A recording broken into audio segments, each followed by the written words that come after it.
found something when it comes to how I'm going to be able to attack their pick and rolls and even certain ISO situations. I'll keep that in memory and my memory bank going into game 4, and hopefully it has a trickle effect into the first quarter of the next game. So, Stephen A., we're talking about the MVP. What do you expect from him tonight? Oh, I expect him to explode, but I will admit to you, I don't like that explanation.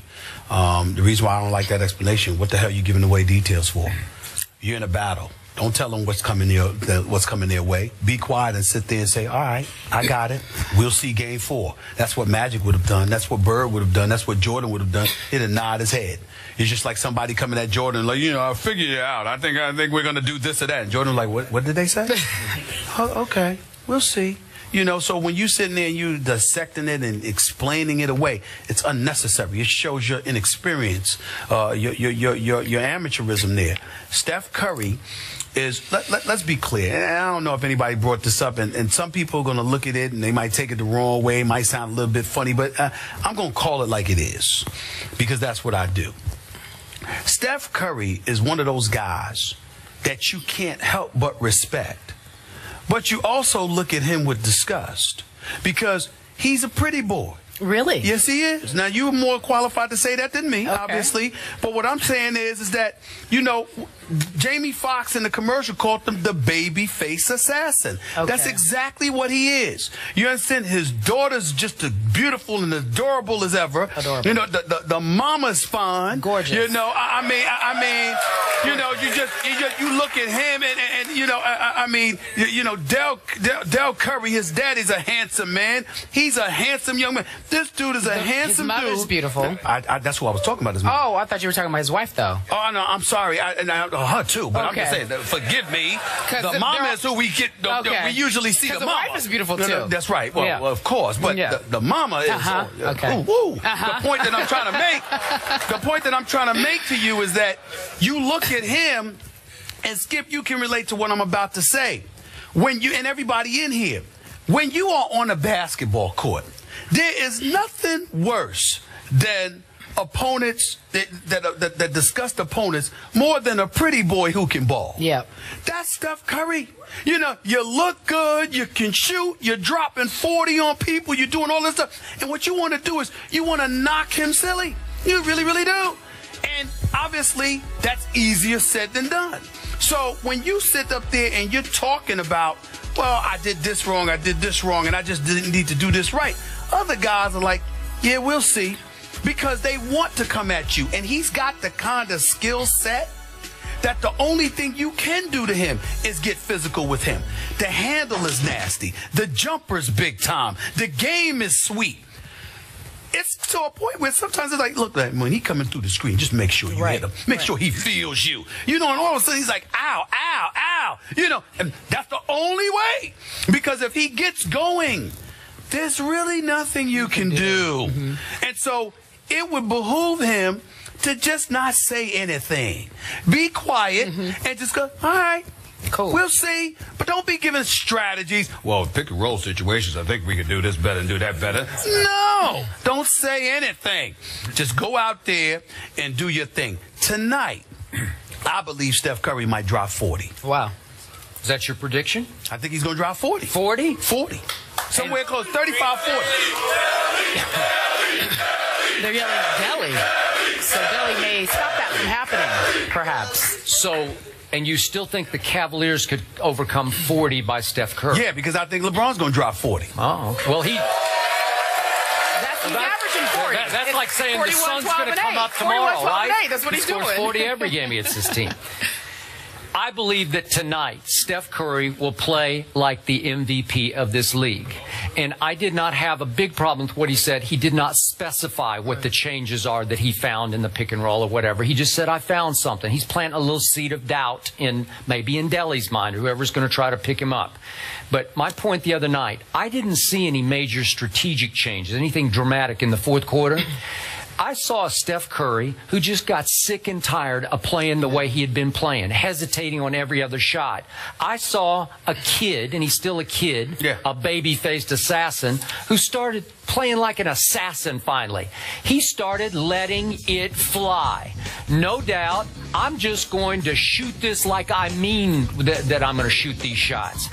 And again, I think he will pick up where he left off in the fourth quarter, because the baby-faced assassin just looked baby-faced for the first 3 games. That's all he did. He looked like a child among the men that Cleveland is putting on the floor. First 2 games and 3 quarters. Okay, that's fine. But in the fourth quarter, it was really too little too late, because they're down 20, and they cut it to 1, and then guess who turned it over 3 late times that took Steph. Golden State back out of the game? The Steph. MVP turned it over.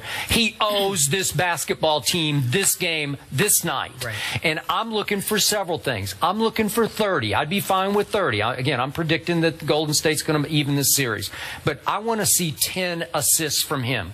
I want to see him get his running mate involved, because the Splash Brothers have been Crash Brothers. I want to see Clay get some touches. I want to see a little flow to the 2 of them. And I want to see Steph attack the basket occasionally, because Delly's just bodying him up at the 3-point line. You have to blow by occasionally and say, no, you're going to have to respect the fact I can get to the hoop, because we've seen him get to the hoop before. Skip, Clay did drop 34 in game 2. Okay, that was game 2. I know that. I'm just saying, but they haven't been Crash Brothers per se. I mean, Steph has had his issues. I think Clay has played within the shooting about 45% from the field, averaging about 23. Okay, but both of them are shooting 32% from the 3-point line. That's not good enough, because that's not who they are. That's not who they are, but the flip side to it is that in order for an assist to be recorded, that means others have to make shots. It's not like Harrison Barnes and Andre Iguodala and Draymond Green haven't touched the basketball. They've got the basketball. They've got open shots. I can't get an assist if I give you the ball and you open and you miss. And they're not going to get an assist. So it's like, I don't blame Steph Curry for the assist in that regard when I'm seeing other guys missing shots. Now, if they're not getting shots because you're not giving them the ball, that would be different. But guess what? I cannot wait until the opening moments of tonight's game. This is going to be really great to watch, because Steph, as the reigning MVP, is going to have to set the tone. If he drops a couple early shots, be it on drives or on threes or just mid-range jump shots, all of a sudden you set a tone for your running mates that our guy's back. He's into it. And all of a sudden maybe you feel a little more comfortable when he does get you the basketball. Very good point. But here's the thing. Steph Curry has to remember that he doesn't have to be open to shoot. Steph Curry has taken and made contested shots. I thought he did in the fourth quarter the other night. Throughout his young career. Yeah. And I think initially in the last game, you know, he hit a shot, missed 6 of his first 7 shots, but he was looking to be open when he shot. The difference between him in the first quarter and the fourth quarter, he didn't care who was on him. He didn't care how tight they were on him. His attitude is, all I need is to create enough space to get my shot off, and the ball is going up. That is how Steph Curry plays.